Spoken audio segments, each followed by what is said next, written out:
Hello friends, I hope you all are safe at your place.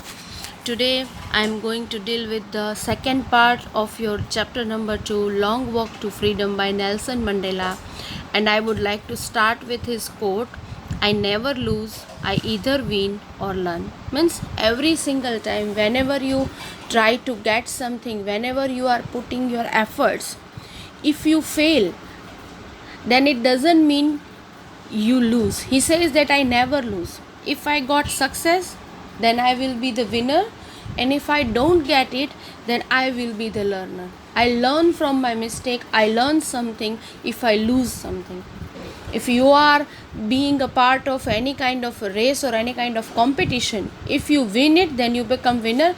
But if you lose it, then you will learn that where you are lacking, where you were lacking, and what part of your efforts you have to improve.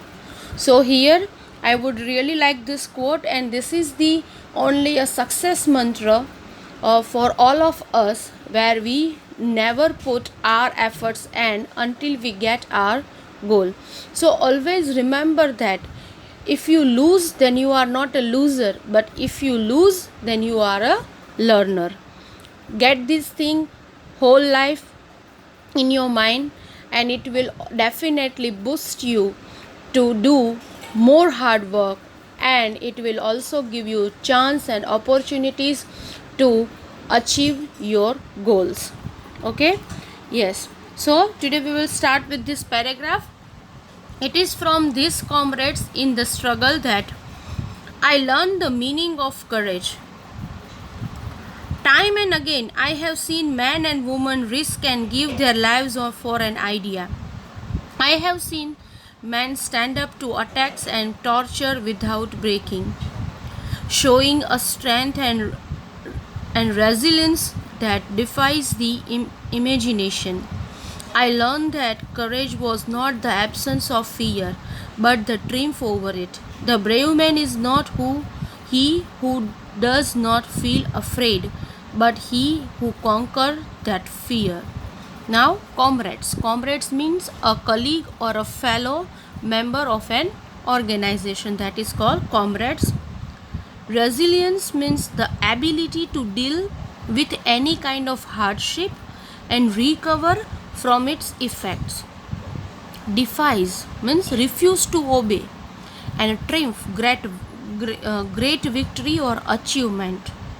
Now, in this paragraph, Nelson Mandela gained his strength to stand against the wrong from all the great nationalists he mentioned above, who have even risked their lives for freedom and tolerated ill treatment but never stopped fighting. Here he says that he got strength to constantly stand against the wrongdoing things by the great nationalist. He says that he got this strength from those men and women who even risked their lives for freedom of their country. He says that they tolerated ill treatment. As I told you before, they treated very ill. They were treated very badly, very roughly. They are ill treated by this this white supremacy, foreign people. But though they don't lose their hope to get freedom, they did enormous sacrifices for their country, for their country's freedom. And he says that I got strength from those people who survive who survive their self in a very bad, rather we can say that worse situation, but never stop fighting. That they they struggle for their freedom. They constantly bear those ill treatment, but they never stop fighting. He learned that courage didn't mean the absence of fear, but the ability to overcome fear. He says that courage, it doesn't mean you haven't any fear in you, but courage means how you overcome your fear, how you fight from your fear and get the achievement. That is the ability to the ability of overcome fear, that is called courage. The man who overcomes his fear is called brave. We cannot consider that okay, he doesn't have any fear, then okay, it is a brave man, he is a brave man. No, the brave man is who conquer his fear, means who overcome from his fear. Everyone has a fear, that is the human nature, but you fight for, you overcome from that fear, that is called a bravery, or that is called a brave man who did this. No one is born hating another person because of the color of his skin or his background or his religion People must learn to hate, and if they can learn to hate, they can be taught to love. For love comes more naturally to the human heart than its opposite. Even in the grimmiest times in prison, when my comrades and I were pushed to our limits, I would see a glimmer of humanity in one of the guards, perhaps just for a second, but it was enough to reassure me and keep me going.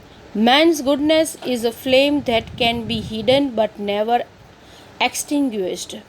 Grimmest means very serious or a gloomy. Glimmer means shine faintly with a wavering light.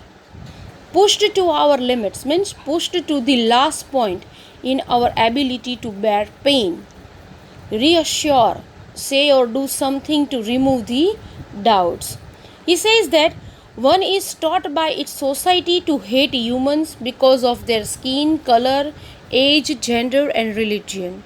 No one is inborn with hatred. Here Nelson Mandela says very good thing, that no one hate someone is kind of an activity that is teach you, whether it is by the outer force or whether it is by the your experiences, with the help of that experiences or with the others things, like bias basis person used to brainwash yours, and it will taught by you like this jihad kind of thing, that they totally condition their mind that okay, if you kill this one, then you will get this Allah ka darbar and you will get the idea, so this is, you will get the Jannat. So this jihad kind of a thing which were taught by this terrorist group to the little children, to the innocent one, and they condition their mind like that okay, this is the deed of God and you will did this, then you will get the Jannat. But it is not like that. They are only fulfill their own personal purposes to fulfill. They use this kind of innocent child and innocent people. Okay, so he says that one is taught by its society to hate human because of his skin, color, age, gender, and religion. No one is inborn with hatred. No one is born with hatred. This hatred kind of thing is taught by the society towards the humans according to their skin, their color, their age, gender, and religion. The author's idea is that if people can be taught hatred, they can also be taught love and brotherhood. He says that if hatred is taught, then you can taught love also. If you taught them to love others, then there one day you will find that there is no place of hatred. But for that, we have to overcome from the all biases of color, skin, age, gender, religion, caste. We have to overcome from these ideas. We have to overcome from this silly and noodle mentality, or we can say that worse mentality, which really plays a vital role to destroy the humanity. So first we have to overcome from these biases, and we have to accept all the people as a one. If we have a kind of if we have a right to live our life, then the other people with a different kind of physics and different kind of culture have also right to live their life according to their wishes. And we have to consider the humanity, not a color, skin, age, gender, or religion. So he says that if hatred should be taught, then love should be taught. In their most testing time in prison where they are putting so much cruelty on them, they are testing their limits. And in prison, when they were being treated brutally, Mandela would see a pinch of humanity and kindness in one of the guards, and that was enough to keep him going. If cruel man, you will find some kind of humanity in him. Being a human, your sensation should be there, your emotions should be there. And he says that he saw pinch of kindness in one of the guard who treated them badly, and this pinch of humanity gave him a hope to keep going on, because he get the things that every human has, that humanity, that feeling that everyone is human, and that some kind of kindness in the heart. He find that everyone has this. It's just that their minds are conditioned, they are taught to hate, and that is why they are doing this kind of things.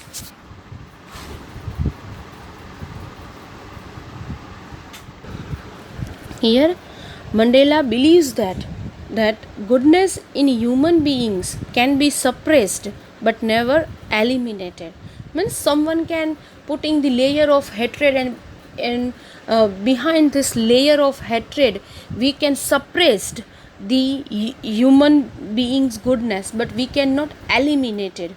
Means if we learn someone to hate, but their basic nature to love we cannot remove from him, because it is inbuilt, it is in a basic human nature. So here Mandela mentioned that hatred should be taught, it is not inborn. And if we can teach to hate someone, then we can teach them to love someone.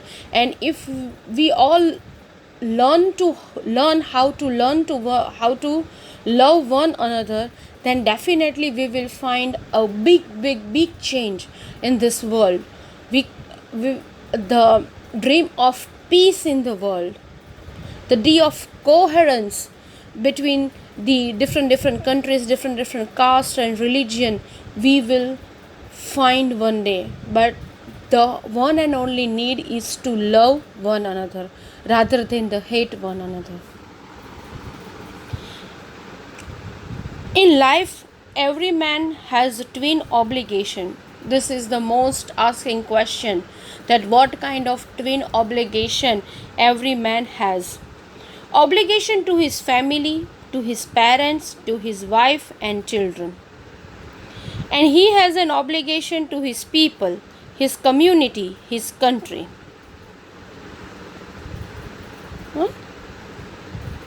His country. In a civil and a human society, each man is able to fulfill those obligations according to his own inclination and abilities. But in a country like South Africa, it was almost impossible for a man of my birth and color to fulfill both of those obligations. Now, obligations means a duty or a commitment. Civil, courteous and polite. Inclination, natural tendencies of behavior. And inevitably means unavoidably.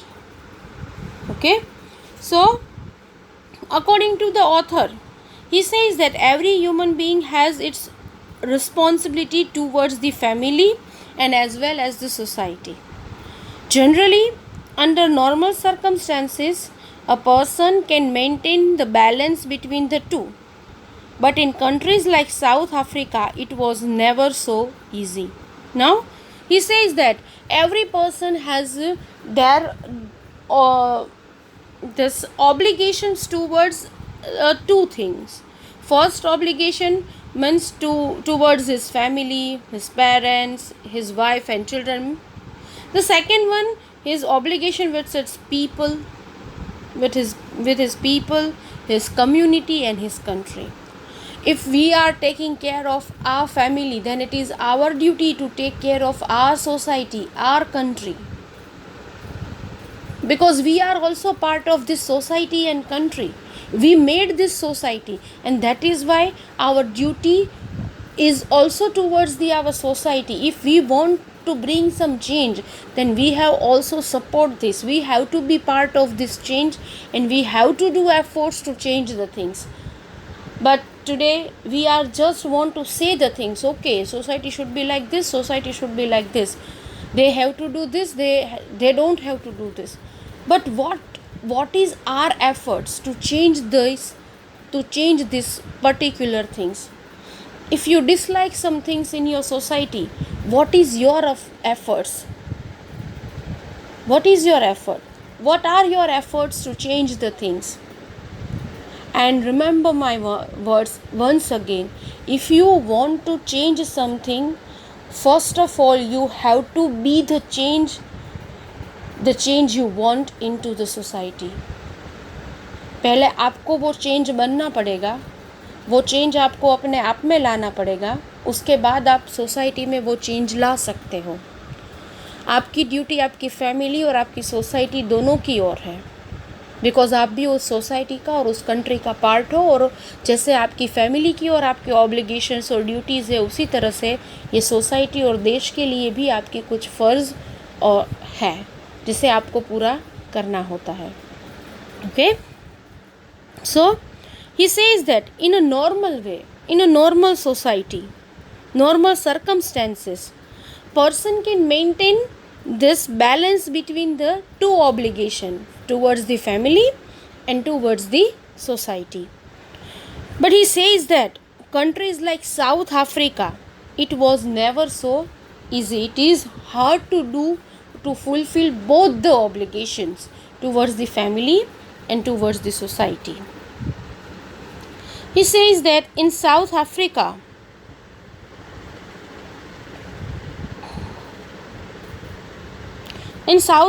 a man of color who attempted to live as a human being was punished and isolated.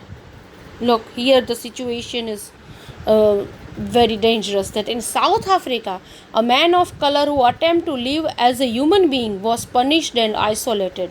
In South Africa, a man who tried to fulfill his duty to his people was inevitably ripped from his family and his home and was forced to live a life apart, a twilight existence of secrecy and rebellion.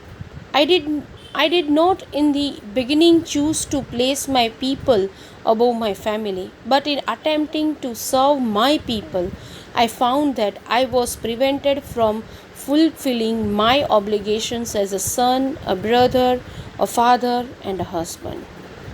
Now, inevitably, unavoidably, twilight, half light, or semi darkness, means in the sense parud, that is called twilight, dawn. Secrecy, the action of keeping something secret. Rebellion, the action or process of resisting authority, convention, or control. Now he says that when a person of color would come up for his society, he would be arrested and taken away from his family, thus keeping them from fulfilling both responsibilities. In the beginning, Mandela did not put his people over his family. But it was only later when he realized that in order to be there for his people, he was compromising his duties towards his own family. What did he say? He says that if South African people try to fulfill his duty as a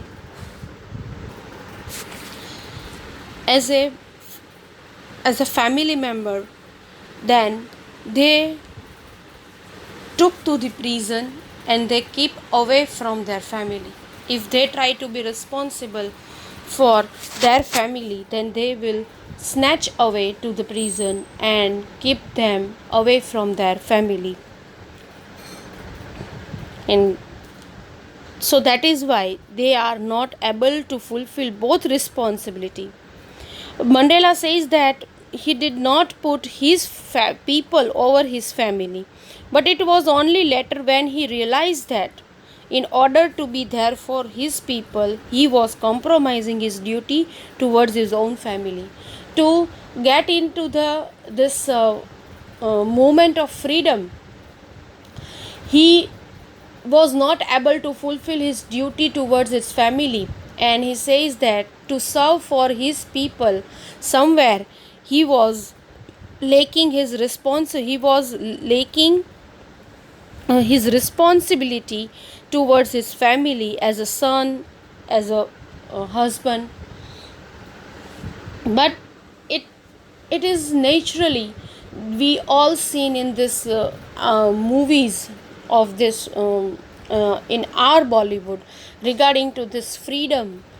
We all know that they have to keep their family away and they have to fight for the country. When you take a responsibility on your shoulder that you fight for your country, somehow you become less attending to your family, or we can say that we find the lacking of our fulfillment towards our family become ignored sometime. But it is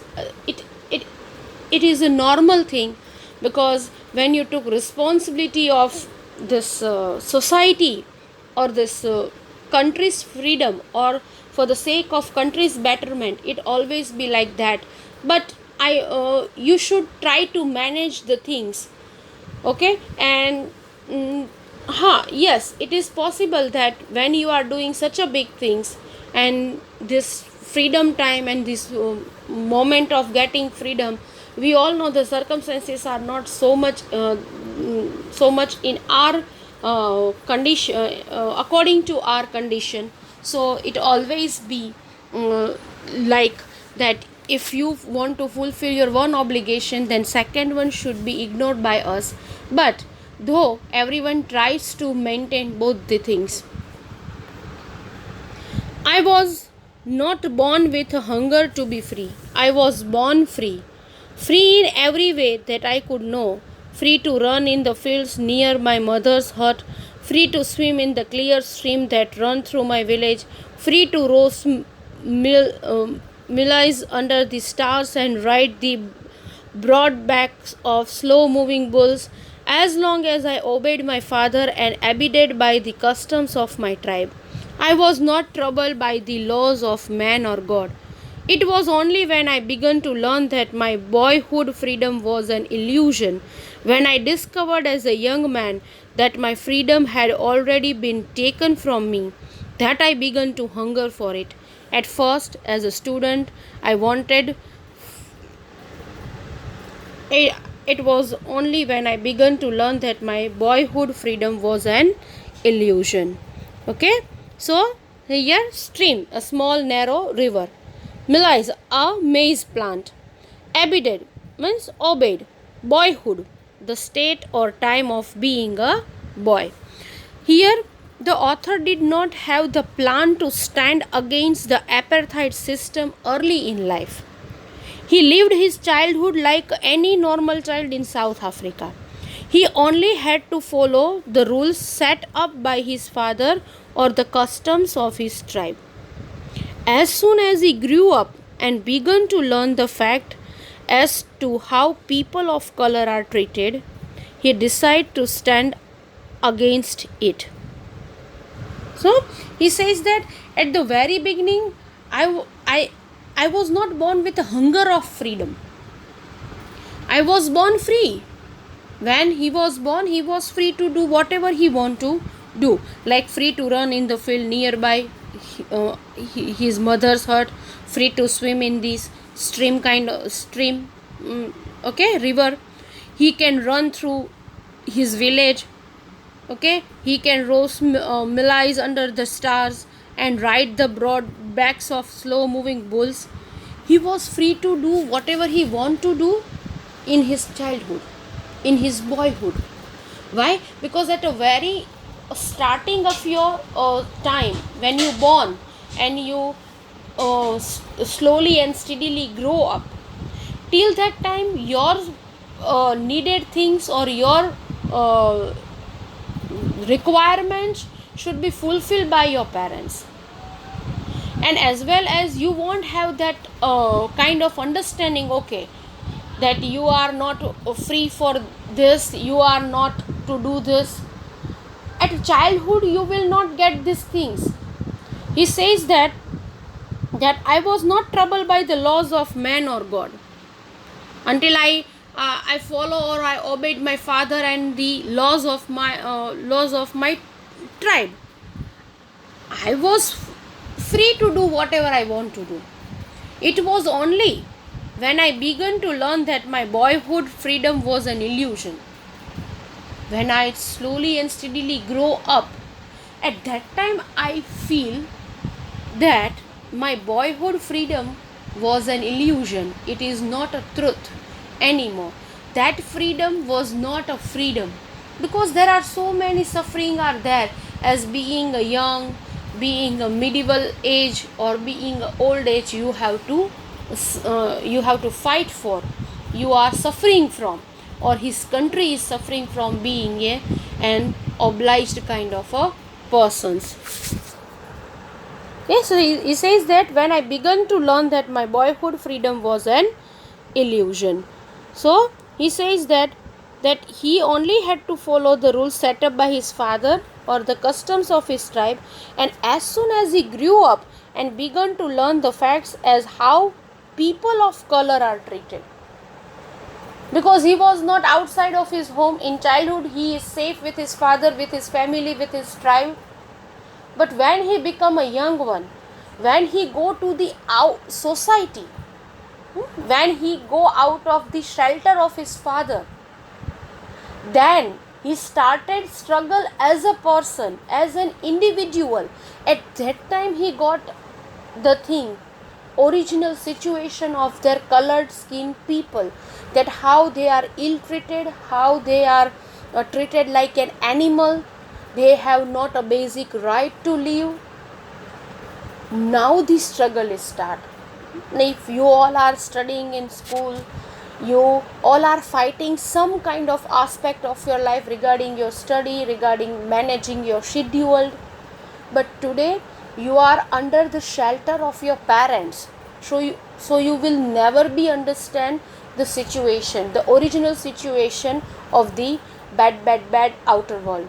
But when you completing your study, when you will start your earning, when you start your journey of as a professional person, you will get the idea that how much struggle you have to do to stand up in that world. And this is, he wants to explain that in my childhood, the world which I saw, that is an illusion, that is not a reality. I found reality when I step out in the world of the young one, the real original world of colored skin people. When I discovered as a young man, when I discovered as a young man that my freedom had already been taken from me, that I began to hunger for it. At first, as a student, I wanted freedom only for myself, the transitory freedoms of being able to stay out at night, read what I pleased, and go where I chose. Later, as a young man in Johannesburg, I yearned for the basic and honorable freedoms of achieving my potential, of earning my keep, of marrying and having a family, the freedom not to be obstructed in a lawful life. Illusion, a false idea or of belief. Transitory, not permanent. Yearned, have an intense feeling or longing for something. Now, what he says that he decided to stand up against it when he faced the original society of how color skinned people are treated.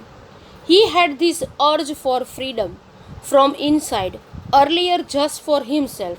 When he was a children, he as a student, he wants a freedom, some freedom for himself only.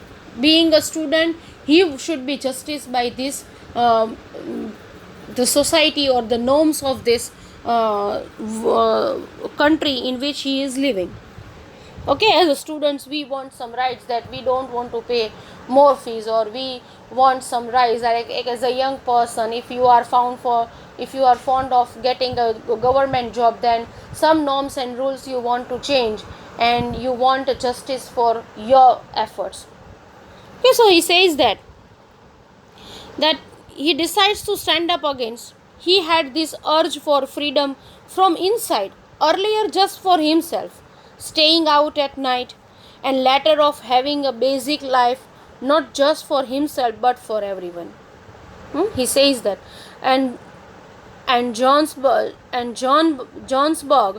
they had a struggle for having a peaceful marriage, family, and basic amenities which everyone has access to where law and order exist.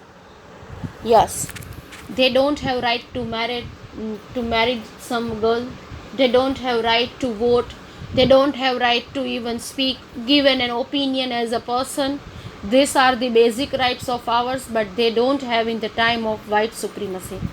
And that is why first he wants his rights as a students only, but after that he wants right as a human being, as a basic existing need of a human. That is, he wants to marry, he wants his family, and this is he doesn't want for himself only, but he wants for the all of his age.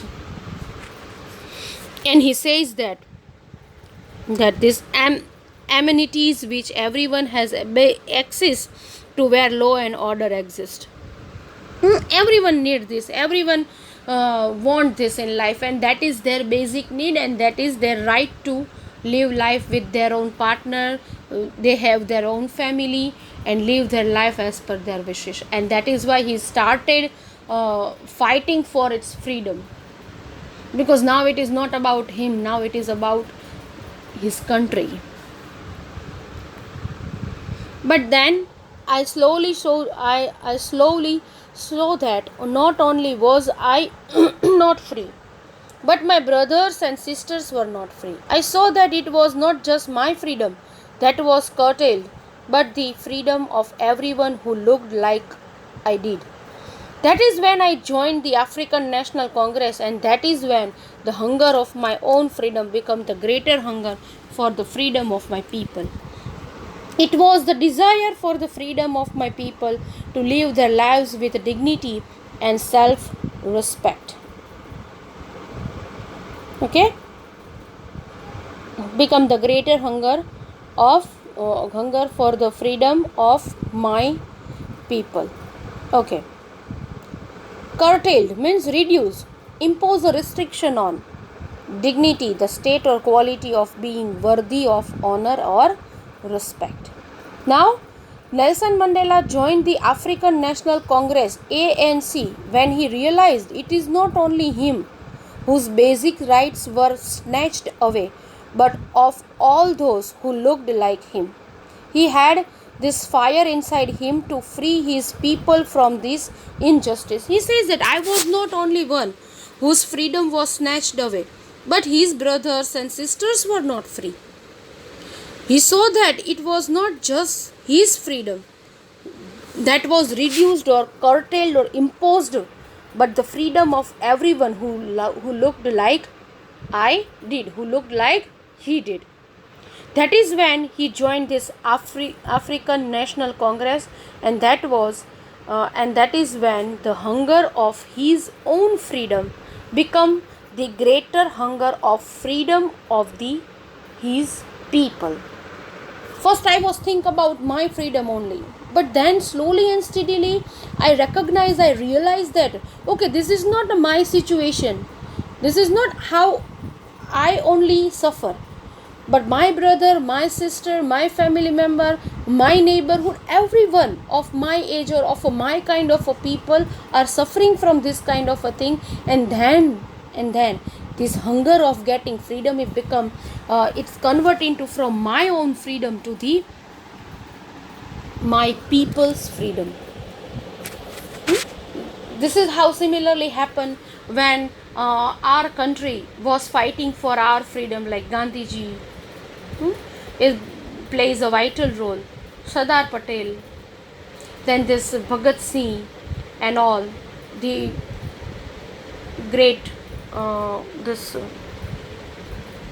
Krantikaris, we can say, this freedom fighters, okay, who give their lives for our freedom, and perhaps they all fight for us, and today we get our freedom what we have now.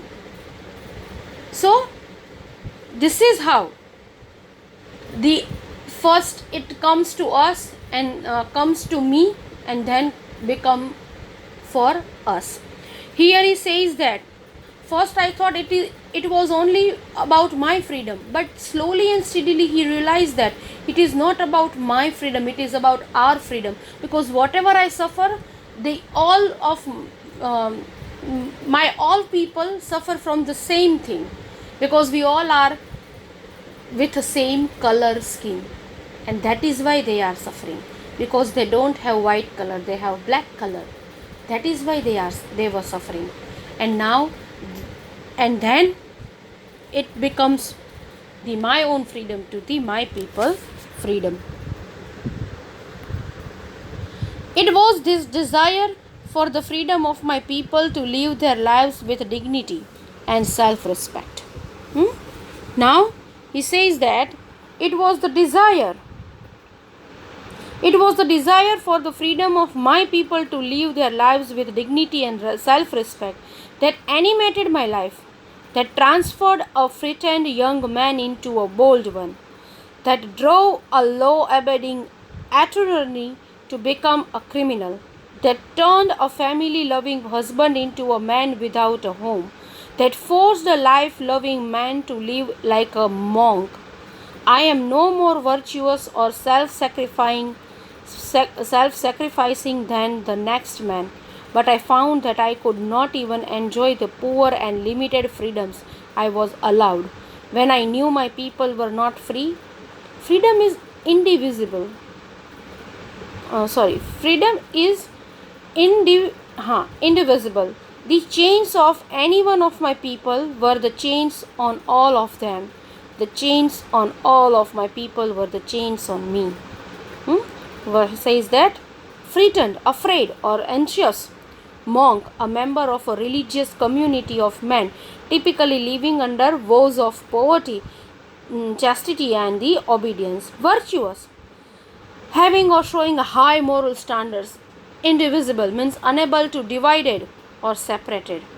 Now he says that after seeing this kind of condition of my country's people according to their skin and color, it was the fire that changed the authors completely as a man from being scared to a brave. Now this situation make a great change in me. I was scared, but now this things change me. I become a brave man to a scary one, a scared one. Okay, a lawyer to the one breaking a lawyer to the one breaking the law, a family man to a man without a home. He says that I was a law obedient attorney, means a lawyer, and I become a criminal, because you all know that if you are fighting for your this kind of supremacy, then you become a criminal, because you are not obeying the laws of your country. And this freedom fighter always do oppose the kind of thing to get their freedom back. And that is why he says that I become I become a criminal rather than law-abiding attorney. He says that he turned a family-loving husband into a man without a home. Because if you want to fight for your country, then you have to step back to your home. He says that I am family-loving man, and suddenly this hunger of freedom changed me into a man without home. And living like a man into a being a monk. Monk is a kind of a thing that lives their life far away from their family in a poor condition, and in a poor condition, and to help those people. So they live their life separated from their family to serve the nations. So he says that I am being a man into being a monk. It was the knowledge that he and his people have restricted freedom that made him into a selfless man as opposed to before. First he was a self one. He wants to think about his self only. But the situation and the knowledge of that he and his people have restricted freedom, this makes him convert him into selfless man as opposed before. According to him, freedom cannot be divided. Snatching it away from some was equivalent to taking it away from everyone, and that meant taking it away from the author. He says that snatching it away from freedom from someone, it was not equivalent to taking it away from everyone. If they're taking away from me, then it is equally taking away to my people, and my people is my family. This is create such a thing, and this feeling make him a real monk, and then he decide to serve his people for a long one rather than his family. I knew that oppressor must be liberated just as surely as the oppressed. A man who takes away another man's freedom is a prisoner of hatred. He is locked behind the bars of prejudice and narrow-mindedness. I am not truly free if I am taking away someone else's freedom, just as surely as I am not free when my freedom is taken from me. The oppressed and the oppressor alike are robbed of their humanity. Prejudice is a strong dislike without any good reason. You have that, okay, he is not good because you have listened. You never feel that, okay, his company is good with me. But you believe on some others' beliefs and prejudices. Okay? So, he mentioned that the need to free the oppressor is as high as that of the oppressed, because the oppressor is bounded by the shackles of hatred. He says that the person who try to snatching away the freedom, that is called oppressors, and oppressed means whose freedom is snatching away, that is called oppressed. Means the person who is snatching away the freedom, he mentioned that the snatching away the freedom is high as that of the oppressed, because the oppressor is bounded by the shackles of hatred. The person who is snatching away your freedom, he is suffering from hatred, and that is why he is doing this kind of thing. He was the weight of all the people who has tormented, for he carries the curse of all their families. For taking away someone else's freedom and making them a prisoner, he becomes a prisoner of a biasness. He says that if I like my freedom, when my freedom was snatching away by someone, I fought for that. If similarly I restricted someone else's freedom, then there is no meaning of being free by me. So if you are snatching some away freedom, then you are making them a prisoner. Prisoner becomes a biasness. Thus he is robbed of his humanity and need to be freed. And he says that thus you become a robbed of someone other's freedom, someone other's emotions and their right to live, and you become robber of the humanity, of your humanity and the other's humanity. Okay, now here your chapter is ended. I hope at the end of you will be able to understand what is the meaning of being black, how you have to suffer from such a bad and traumatic atmosphere, and what kind of feeling you find if you are ill treated the way they were. I hope, as if someone says rude to you, someone say in a bad manner, or if even someone talk in you in a rude manner, then you won't like it. You supposed to avoid them, or rather you won't talk with them. But here you have your basics rights only, you have with it, your basic rights are with you, but they ill treated as well as they uh, their basics rights were also snatched away, and their fight is not for the getting freedom only, their fight is for their identity also.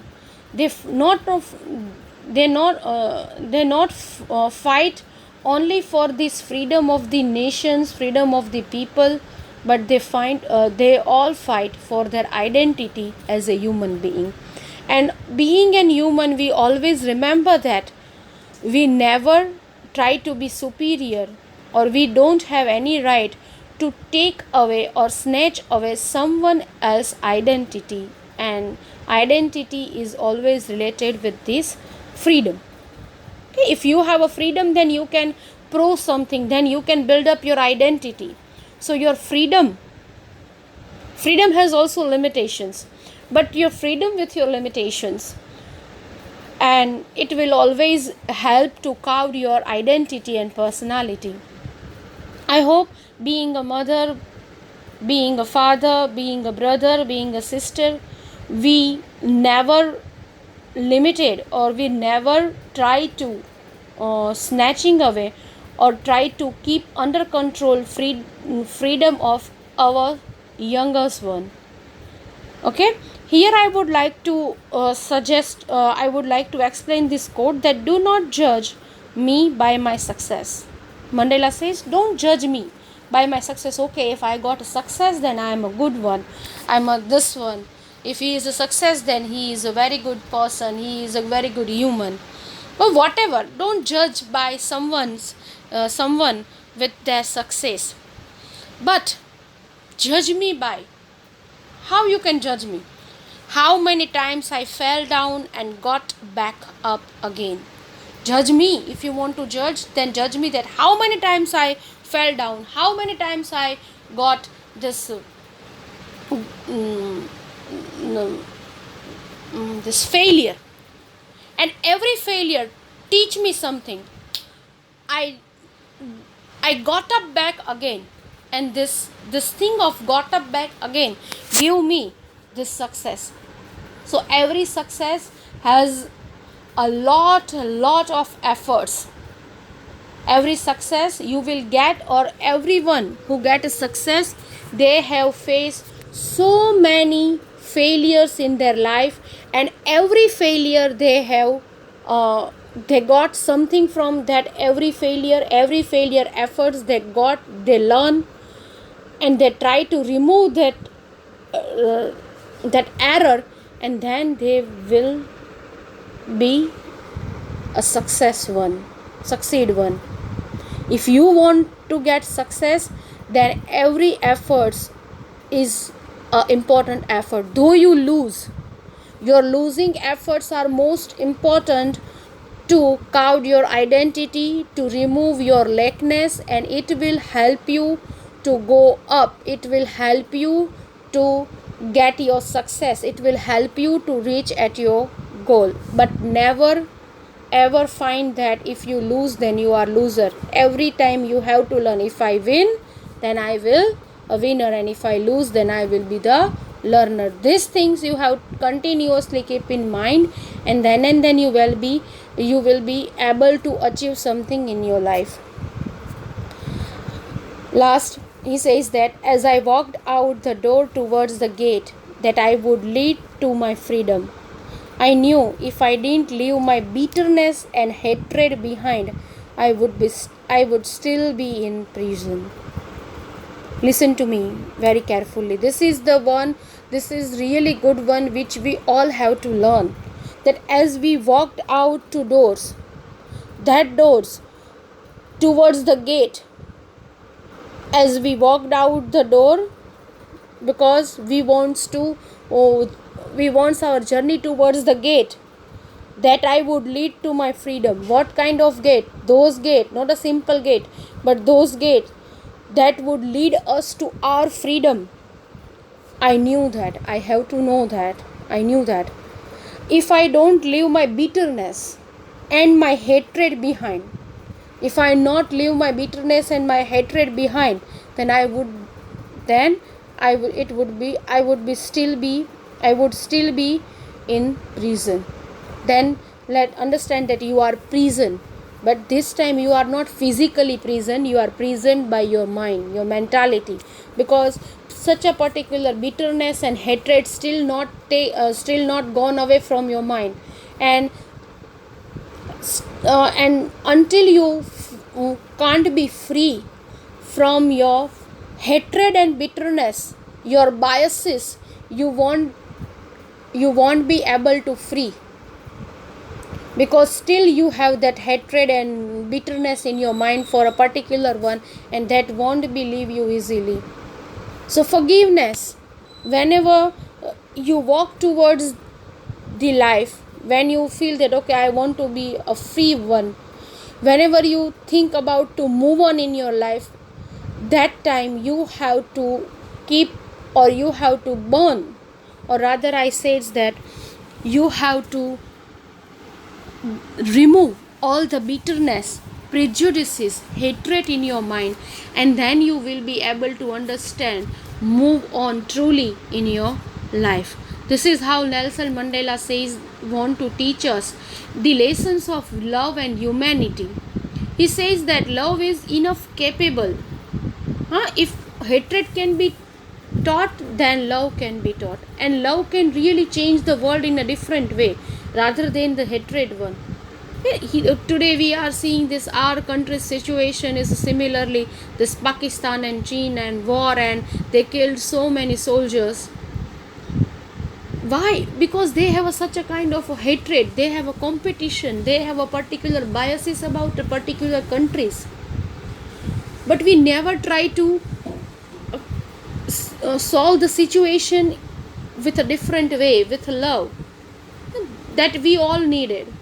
And believe me that if everyone tries to apply this love theory, then definitely we will come to a good result, a peaceful world, where a peaceful world which has which can be the place of worth living people, worth living, where people find peace and love and humanity.